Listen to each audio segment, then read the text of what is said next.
Racism makes you stupid. Racism wastes your brain power on defending prejudices. Even worse, racism cuts you off from most of human wisdom.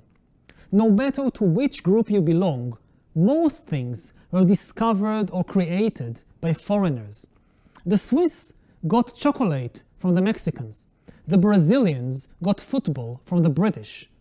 None of today's nations even existed when people discovered agriculture and art.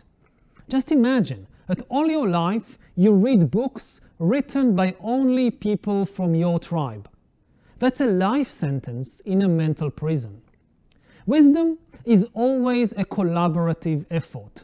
That's why I teamed up with two gifted artists, Daniel and David, and together we retell the history of humankind in our new book, Sapiens, A Graphic History.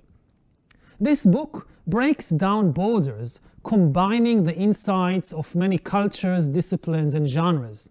It combines words with images and history with biology. The story is part comic book, part reality TV show, part superhero action movie, and part detective mystery. I hope the result will help break down the borders in our mind. Black Lives Matter, schwarze Leben zählen. Warum muss das betont werden? Zählen nicht alle Menschenleben sowieso? Rassismus spricht da eine andere Sprache. Er wurde erfunden aus Europas Macht- und Herrschaftsstrukturen heraus, um Schwarzen und People of Color das Menschsein abzusprechen. Auf diese Weise sollte Unmenschlichkeit von Kolonialismus und Sklaverei legitimiert werden. Dazu gehörte auf der anderen Seite die Behauptung, als überlegene Rasse seien allein Weiße fähig zu Vernunft, Rationalität und Fortschritt. Deswegen sei es ihr zivilisatorischer Auftrag, Schwarzen und People of Color Land, Ressourcen und Zukünfte zu stehlen. Europäische Philosophinnen und Naturwissenschaftlerinnen bauten ein rassistisches Modell aus Hautfarben, Schädeln, Skeletten und schließlich Genen, die religiös und kulturell hierarchisiert wurden. Zum Ende des 19. Jahrhunderts hieß es dann bereits sozialdarwinistisch, höhere Rassen müssten sich der Niederen erwehren. Daraus wurde die Eugenik, die insbesondere die arische Rasse als Krone der weißen Schöpfung vor Degeneration bewahren sollte, etwa durch Mischehenverbote, Sterilisation und Genozid. Diese Brandsätze mündeten im eliminatorischen Rassismus des Nationalsozialismus. Doch auch als dieser bezwungen worden war, fand Rassismus kein Ende.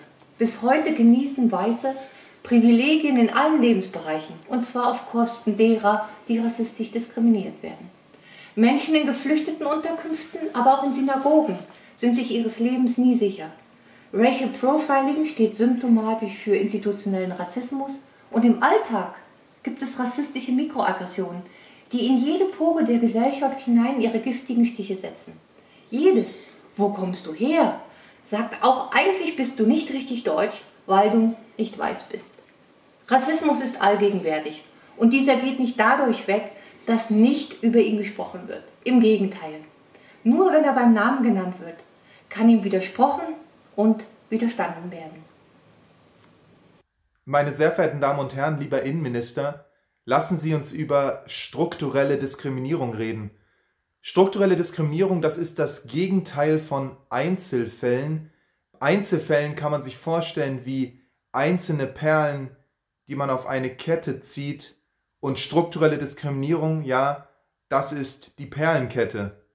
Man spricht von struktureller Diskriminierung, wenn institutionell, kulturell und individuell Diskriminierungsprozesse stattfinden. Das ist auch der Unterschied zwischen einem Erlebnis in der U-Bahn und der realen Nachvollziehbarkeit von Diskriminierung.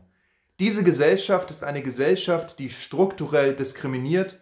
Es ist eine Gesellschaft, die institutionell Diskriminierung fortschreibt. Und das gilt, sehr verehrter Innenminister, auch für die Polizei, für den Nachrichtendienst, für die Freiwillige Feuerwehr.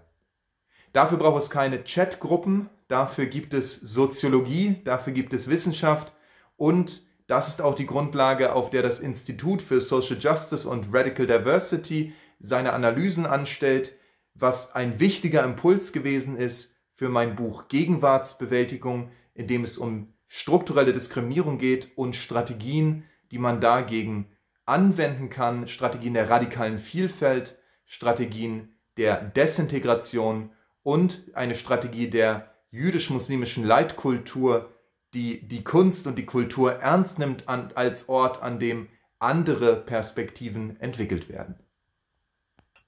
The American racial construct is a very complicated thing, and it's too much to fit into a minute. But what I will say is that it's woven into the DNA of the country, right? It's a part of its history. And from that history came racialized systems. And from those systems came a racialized weight. And that weight is what we never talk about, right? What we say is there is a kid with a gun, and that kid is committing violent acts with that gun. What we never say is the systems in place make it so that that young person has a harder time getting the necessary education that he or she needs, the necessary food, the necessary employment, necessary housing, necessary health care, all of those things that are tied into the systemic racialized weight. And that weight is all strapped to their backs. And so a gun is literally just sort of the outcome of carrying around 500 years of racialized systemic weight. And if we think about it that way, it helps us to empathize with the young person a little more.